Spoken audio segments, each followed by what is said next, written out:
मन आपका चिंतित है, व्यथित है, तो आप दुखी हैं। वो बात ऊंची है, लेकिन हम आपको साधारण बात बताते हैं जो गोस्वामी तुलसीदास जी ने कहा कि कोई किसी को सुख दुख नहीं दे सकता, केवल अपने कर्म से ही दुख सुख देता है। ये साधारण वाली बात है, वो हमको पढ़ाई में नहीं पढ़ी जो हम बताएं आपको। श्री कृष्ण जी ने हाँ तो उन्होंने सुंदर वर्णन किया है कि काहू न को सुख दुख कर दाता, दुख कर दाता।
कोई किसी को सुख दुख नहीं दे सकता, अपने कर्म के कारण ही सुख दुख मिलता है। बात बिल्कुल ही सत्य है, सत्य है, क्योंकि जैसा आप कर्म करोगे उसी के हिसाब से आपको फल मिलेगा। जैसे कि एक गुरु जी थे दादाजी, और उनके साथ में शिष्य था, मोटा तगड़ा हट्टा कट्टा। दोनों लोग रास्ते में जा रहे थे, गुरुजी और चेला। रास्ते में देखा गुरु शिष्य ने एक मछुआरा मछलियां मार रहा था, पकड़ रहा था। जाल में उसके हजारों मछलियां थी, वो छोटी बड़ी मछलियां सब तड़प रही थी।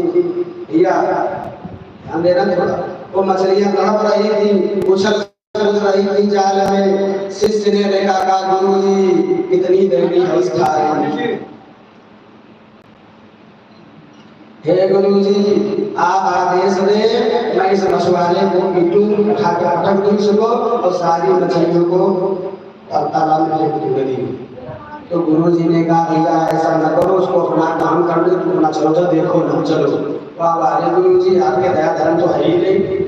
अरे मछलियां मर रही हैं, हम छुड़ाने की बात कर रहे हैं और मैं इसको पटकूंगा, हमसे हल्का फुल्का है, मारूंगा इसको। गुरुजी ने बहुत मना किया, तब मछुआरे ने सुन लिया। मछुआरे ने कहा ये बाबा उधर ही जाओ, उधर मकान उठा कर पकड़ दूंगा मैं तुमको। चलिए वहां से बड़े धर्मात्मा बन गए। खैर गुरुजी ने अपने शिष्य को पकड़ा और ले गए वहां से, और गुरु शिष्य थे बहुत दिन तक जिए। एक बार बूढ़े हो गए, गुरुजी और शिष्य दोनों बूढ़े हो चुके हैं। एक बार एक वन से गुजर रहे थे 50 वर्षों के बाद, तब देखा कि एक बांदी के पास, वाल्मीकि के पास, दीमक वाली मिट्टी के पास एक सांप पड़ा है, और उस सांप के चारों ओर लाखों चींटियां उसको नोच रही थी। सांप कहीं कट गया था थोड़ा बहुत, चींटियों ने इसे चुनना शुरू कर दिया। लाखों चींटियां, वो कहीं फन पटकता है, कहीं कुछ पटकता है, उसकी कोई चल नहीं रही है, बहुत परेशान है सांप। शिष्य ने देखा तो कहा गुरुजी अरे सांप को कितना दुख है, अभी मैं जाऊंगा हिला डुला कर चींटियों को भगाकर सांप को अलग कहीं सुरक्षित स्थान पर रख दूंगा।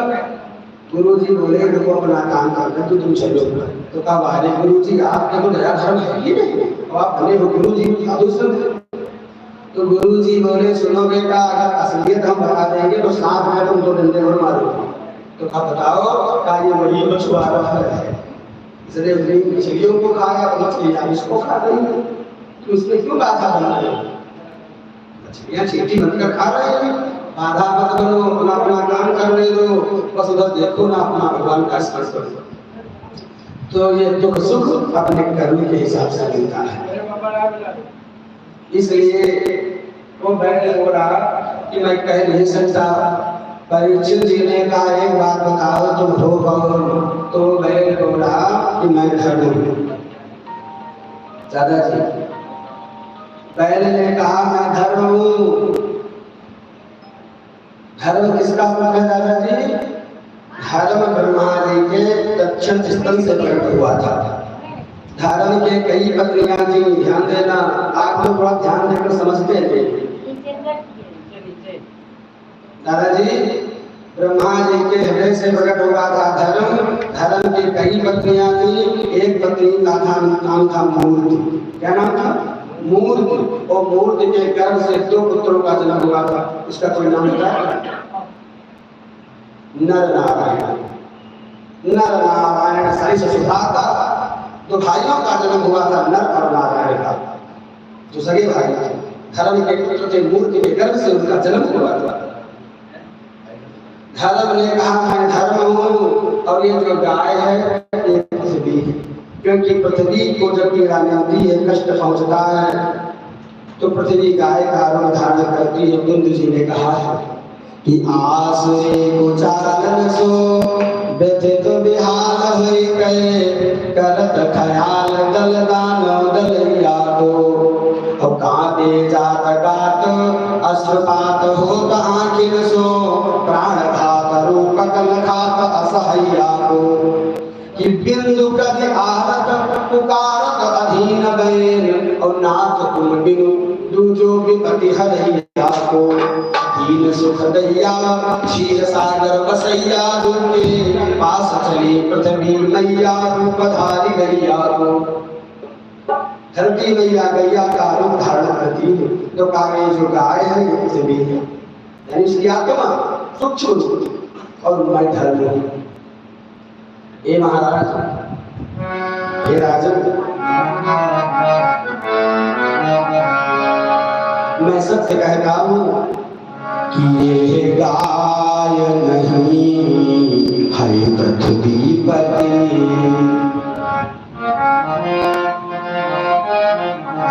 कि ये गाय नहीं है पृथ्वीपति, यही पृथ्वी पे लाती है।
पृथ्वी से गाय से कहा कि तुम कहाँ जा रही हो।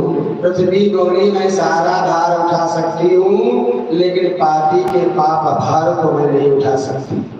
गिर सर सिंधु भार नहीं मोही, बताया है, सुंदर वर्णन किया गया है। धरती मैया कहती है कि गिर सर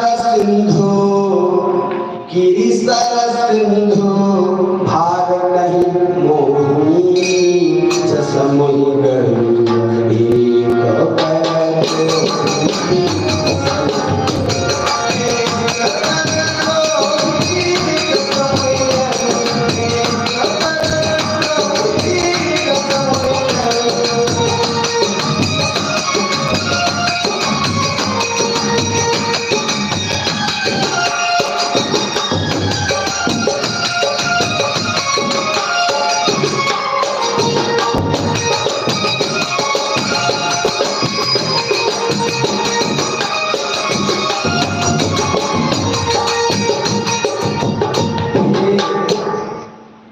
हे राजन, मैं पापी के पाप भार को नहीं उठा सकती।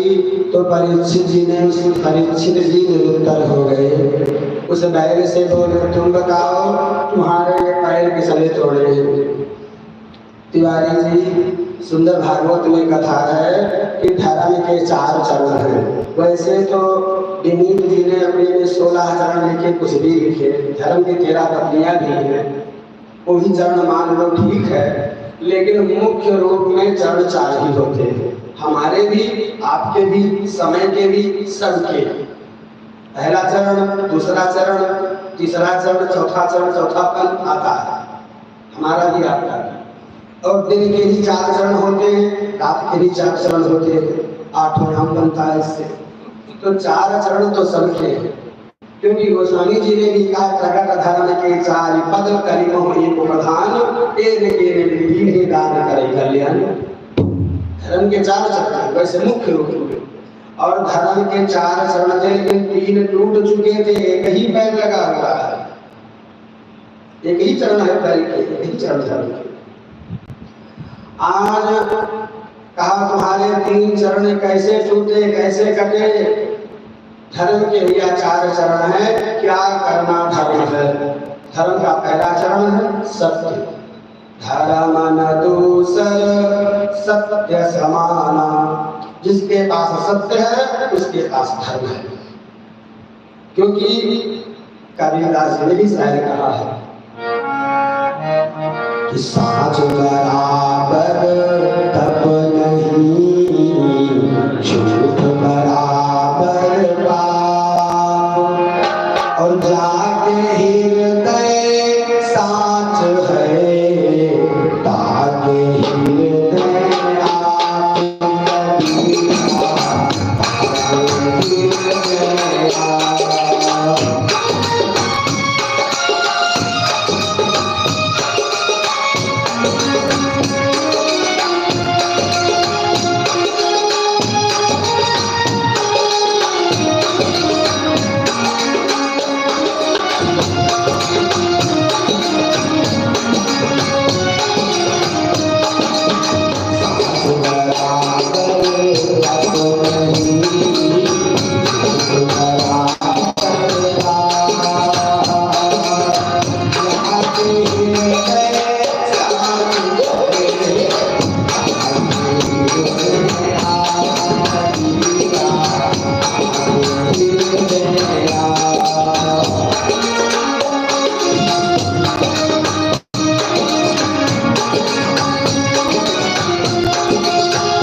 सत्य धर्म न दूसरा सत्य समाना।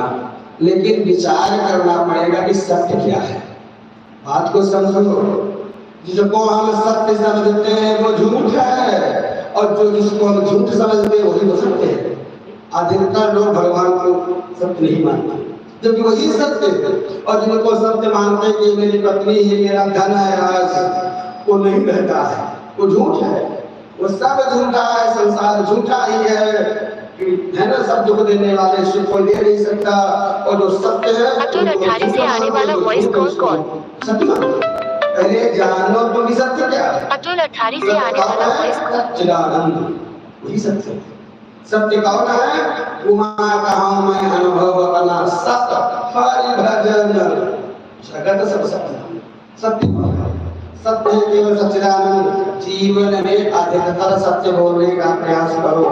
मैं ये नहीं कहता हूँ कि सत्य न बोलो, लेकिन ज्यादातर सत्य बोलना ही सत्य नहीं है, ये भी समझो। सत्य बोलना ही सत्य नहीं है। इस संसार में रहकर, घर परिवार में रहकर झूठ तो बोलना ही पड़ेगा, बोलना पड़ेगा झूठ। तभी ये संसार ये झूठ पर चलता है, सत्य पर टिका है और झूठ पर चलता है। हमने देखा है भाई साहब, मैंने देखा है कि दो मित्र आपस में मिलते तो लिपट जाएंगे, चिपट जाएंगे। वो भैया इधर से तो कॉल नहीं किया, फोन नहीं की, बात नहीं की, बड़ा मन लगा था, ये है वो है, और खूब हाल चाल पूछते। फिर जब वहां से चले जाए तो उनसे पूछो ये कौन है, अरे ऐसे उठाइए ना, बेकार है यहाँ। यानी अंदर कुछ और है, झूठ के बल पर व्यवहार चल रहा है। आपको समझो, समझने का प्रयास करो। तो ये संसार झूठ पर चलता है। इसीलिए भागवत में वर्णन है कि 8 जगहों पर झूठ बोलने पर भी दोष नहीं लगता है। स्त्री नरम विवाहे चा वृद्धरते प्राण संकटे। आप अपने पत्नी से झूठ बोल सकते हैं, कोई दोष नहीं। भागवत में लिखा है, सब बता रहे हैं।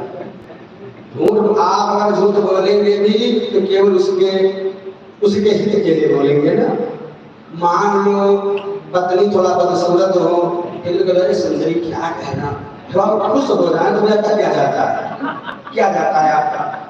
थोड़ा पसंद हो जाएंगे, ढंग से भोजन बनाएंगे, ढंग से आपको काम करवाएंगे, उसमें आपका कुछ जाता नहीं है। और ये कोई झूठ नहीं है, कोई दोष नहीं, आपको जुर्माने नहीं जाना पड़ेगा, आपको दंडित नहीं किया जाएगा वहां पर इस झूठ बोलने से। स्त्री से और नरम मतलब परिहास में, हंसी मजाक में, परिहास में अगर आपने झूठ बोल भी दिया तो इसका भी आपको कोई दंड नहीं मिलेगा। लड़की के विवाह में अगर आपने झूठ बोल भी दिया, भाई से बहुत खर्चा हो गया, पैसे बचे नहीं दाइश के लिए, वो कहता है 50,000 अभी बाकी है, तो भैया पैसे नहीं है, अब लिखा है विवाह है, इसका मतलब क्या है, आप निकालना पड़ेगा ना। या फिर किसी लड़की का विवाह तय हो चुका है और उसके ससुराल वाले, मान लो गाँव की पड़ोस की है कोई लड़की, और उसके ससुराल वाले आपको कहीं मार्केट में बाजार में मिल जाए और पूछने लगे कि लड़की कैसी, अच्छी बनी, हाँ भाई बड़ी अच्छी, ठीक है, थोड़ा झूठ भी बोल दो उसका विवाह हो जाएगा, तो कोई आपको दोष नहीं है। चाहिए बात हो तो इसलिए इस विवाह में झूठ बोलने पर भी दोष नहीं है। वृत्तर्थे स्त्री नरम विवाहे चा वृत्तर्थे यानी वित्त माने धन के लिए, अपने धन को बचाने के लिए आप झूठ बोल सकते हैं। सब कोई बोलता है। कोई आपसे पैसे मांगने आ जाए कि हमें 20, 25, 50,000 रुपए की जरूरत है, दे दो, वो आपके पास हो, सबके पास रहते हैं। आज के समय में किसके पास नहीं है, लेकिन लोग कहते हैं भैया पैसे नहीं है, तो खर्च वाले बड़ा खर्चा था, बड़ी व्यवस्था, और सब झूठ बोलते हैं। इस झूठ बोलने से उनको कोई दोष नहीं लगता है। सत्य बोलोगे जब अपना धन को दे दोगे ना, दे न दे तो बात की बात। तो ऐसा झूठ बोलने पर अपने धन को बचाने के लिए, दूसरे का लो मत, छीनो मत, अपना धन बचाना है तो आप झूठ बोल सकते हैं, आपको कोई दोष नहीं है। आपके प्राण संकट में है, झूठ बोलकर अपने प्राण बचा लो, ये कोई झूठ नहीं है। गाय और ब्राह्मण की रक्षा के लिए आप झूठ बोल दो, ये झूठ नहीं, कोई झूठ नहीं है। आपके झूठ बोलने से मंदिर बन जाए, प्राण प्रतिष्ठा हो जाए, भंडारा हो जाए, यज्ञ हो जाए, ये झूठ नहीं, कोई झूठ नहीं है। धर्मराज को गद्दी पर बिठाने के लिए भगवान कृष्ण ने कितने झूठ का सहारा लिया, वो भी तो धर्म है, धर्म वो भी है। झूठ बोलना भी कहीं धर्म है और कहीं पर हिंसा भी धर्म है, जबकि लिखा है हिंसा परमो धर्म, फिर भी हिंसा धर्म है, क्योंकि श्री रामचंद्र जी भगवान श्री कृष्ण है ना, यदा यदा हि धर्मस्य ग्लानिर्भवति भारत अभ्युत्थानं धर्मस्य तदात्मानं सृजाम्यहं परित्राणाय साधूनां विनाशाय दुष्कृतां धर्म संस्थापनार्थाय। धर्म की स्थापना के लिए धर्म संस्थापनार्थ संभवामि युगे युगे। फिर भी श्री रामचंद्र जी ने इधर हो रहा था स्वाहा स्वाहा, समुद्र जी उधर राम लक्ष्मण जी खचा खच मारी सुदान निशाचरों को मार रहे थे, हिंसा हो रही थी, इधर स्वाहा स्वाहा हो रहा था। वो हिंसा भी धर्म है, क्योंकि भगवान तो अधर्म करेंगे नहीं, भगवान कभी अधर्म कर ही नहीं सकते, तो वो धर्म भी वो हिंसा भी तो धर्म ही तो हुई, उसको बदल कहाँ कह सकते हैं। तो ये बात नहीं है, जब अहिंसा पर वो धर्म है, लेकिन भगवान तो अधर्म कर नहीं सकते, उन्होंने हिंसाएं की, वो भी धर्म है। इसीलिए तो बालिक को डरता था कि धर्म का था नहीं जानता है, उसको उपदेश दे रहा है धर्म नहीं तो तेरे गोसाई मारे हुए बिहार की ना खुद करो धर्म, हमको धर्म का उपदेश दे रहे हो, डांटा फटका तो मैं कर रहा हूँ वही धर्म है, भगवान ने कहा।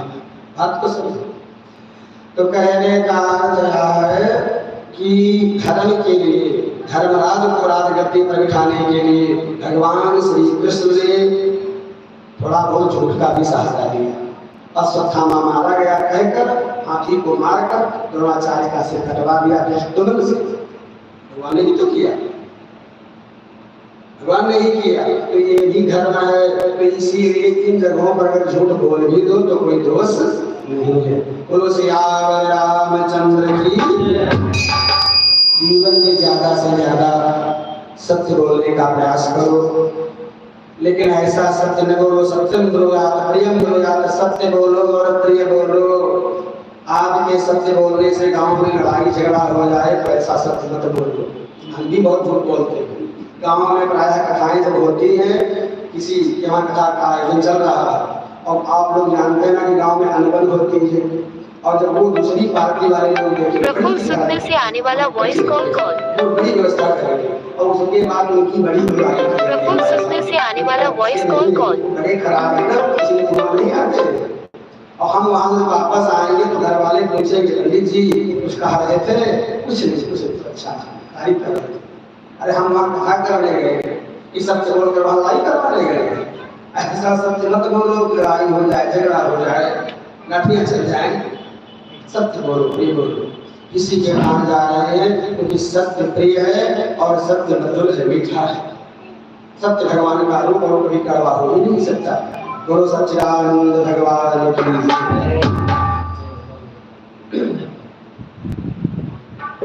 तो धर्म न दूसर सत्य समान, और धर्म का दूसरा चरण है। वैसे तो अनेक मत भी हैं, कहीं पवित्रता सर्वसाधारण बताया जाता है, लेकिन हम आपको जो बता रहे हैं संतों विद्वानों के मत से कि धर्म का दूसरा चरण है दया।